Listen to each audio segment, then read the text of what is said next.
ಬೆಳಗಾವಿ ಜಿಲ್ಲೆಯ ಚಿಕ್ಕೋಡಿಯಲ್ಲಿ ನಿರ್ಮಾಣಗೊಳ್ಳುತ್ತಿರುವ ನೂತನ bar association ಕಟ್ಟಡಕ್ಕೆ ರಾಜ್ಯ ಹೈಕೋರ್ಟ್ ಮುಖ್ಯ ನ್ಯಾಯಮೂರ್ತಿ ಪಿಎಸ್ ದಿನೇಶ್ ಕುಮಾರ್ ಇಂದು ಭೂಮಿ ಪೂಜೆ ನೆರವೇರಿಸಿದರು. ಹೈಕೋರ್ಟ್ ನ್ಯಾಯಾಧೀಶರಾದ ಸಚಿನ್ ಮುಗದುಂ, ವಿಧಾನ ಪರಿಷತ್ ಸದಸ್ಯ ಪ್ರಕಾಶ್ ಹುಕ್ಕೇರಿ, ಜಿಲ್ಲಾ ನ್ಯಾಯಾಲಯದ ನ್ಯಾಯಾಧೀಶರು ಸೇರಿದಂತೆ ಹಲವು ಗಣ್ಯರು ಉಪಸ್ಥಿತರಿದ್ದರು.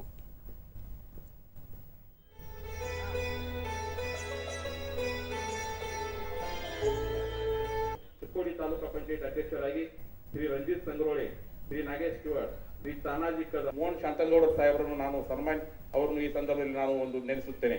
ಅವರ ಒಂದು ಮಾರ್ಗದರ್ಶನದಲ್ಲಿ ಇವತ್ತು ಸುಮಾರು 32 ಶ್ರೀ ಪ್ರಕಾಶ್ ಹುಕ್ಕೇರಿ ಅವರು ಮಾಜಿ ವಿಧಾನ ಪರಿಷತ್ ಈಗಿನ ಲೇಟೆಸ್ಟ್ ಬಜೆಟ್ ನಲ್ಲಿ ಬಳಿಕ ದಿನೇಶ್ ಕುಮಾರ್, ಚಿಕ್ಕೋಡಿಯಲ್ಲಿ ಸುಸಜ್ಜಿತ ಬಾರ್ ಅಸೋಸಿಯೇಷನ್ ಕಟ್ಟಡ ನಿರ್ಮಾಣಗೊಳ್ಳುತ್ತಿರುವುದು ಅತ್ಯಂತ ಸಂತಸದ ವಿಚಾರವಾಗಿದೆ.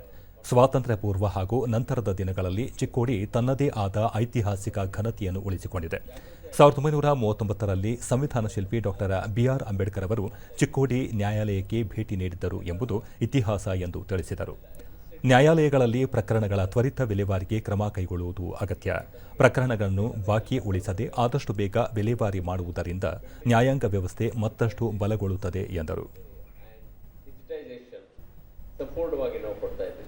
ಹಾಗೆ ತಾವು ವಕೀಲರಿಗೆ ಇರಲಿಕ್ಕೆ ಅಂತ ಈ ವಕೀಲರ ಭವನಕ್ಕೆ ಶಂಕುಸ್ಥಾಪನೆ ಆಗಿದೆ.